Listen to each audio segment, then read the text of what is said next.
Professor Saunders, thank you very much for joining us today at the Campus for Finance. Do you think the separation of investment banking activities would help to stabilize the financial markets? There's two questions. One is that combining commercial banking, investment banking is good for diversification, which reduces risk.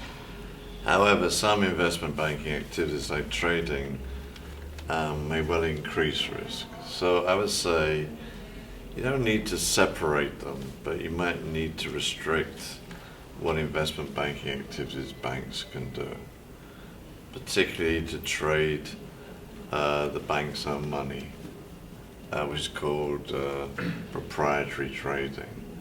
Trading for clients or trading to hedge seems to me to be okay. Underwriting is okay. So where the risks have come is from trading on the bank's own money. And in America, our proposal is to restrict that under what's called the Volcker rule. And in Europe, the European Commission is going to allow trading, but only in a subsidiary, and they've gone for the separation model. So I think, yeah, you have to restrict trading of the bank's own money, but there's two ways to do it: within the bank or by separating into a subsidiary. Okay. In your opinion, is too big to fail a big problem for the banking system, and how would you solve this issue?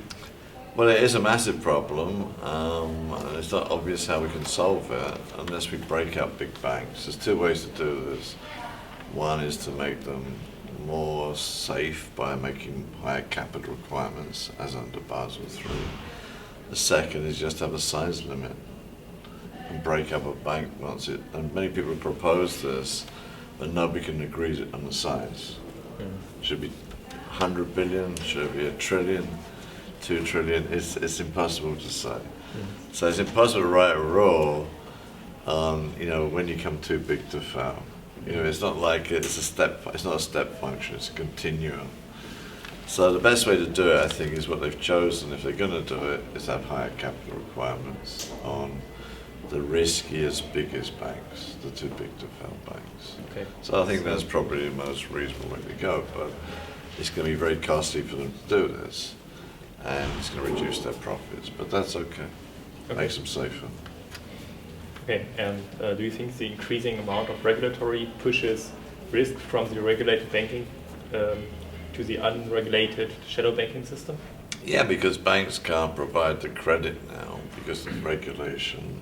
It's very costly for them to raise capital to do the lending, and as I mentioned, a lot of loans are now going through hedge funds. Hedge funds are organizing because they're not regulated.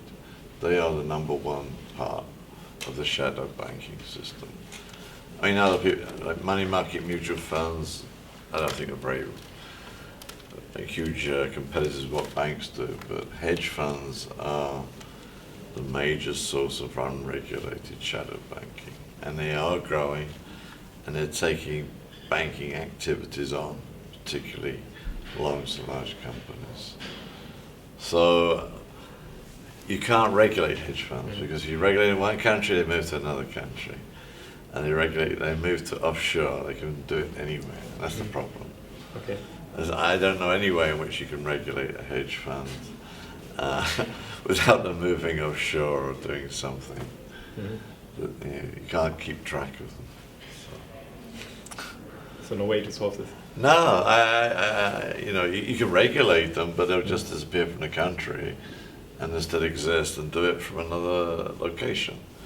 So you need an international agreement across every country in the world restricting hedge fund activity.